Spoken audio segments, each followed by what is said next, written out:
वैसे तो आलू की बहुत सारी रेसिपी बनती है, लेकिन आज हम कुछ नया बनाते हैं। ठीक है, तो सबसे पहले हमने आलू लिया, उसको बॉयल कर लिया, छिलकों को अच्छे से उतार लेंगे। इसके बाद हमने कुछ मसाला लिया, जिसमें हल्दी, गरम मसाला, लाल मिर्च पाउडर और नमक। आलू में डालेंगे हम लोग चावल का पाउडर, कॉर्नफ्लोर और जो हमने मसाला लिया था सारा मसाला ऐड करके इसको छोटा छोटा बॉल बना लेंगे।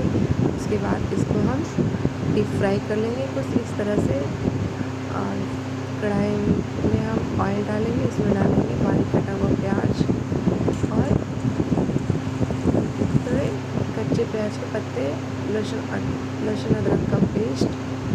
सबको अच्छे से हम फ्राई करेंगे। हमारा प्याज लगभग पक चुका है, इसमें हम मसाला डालेंगे।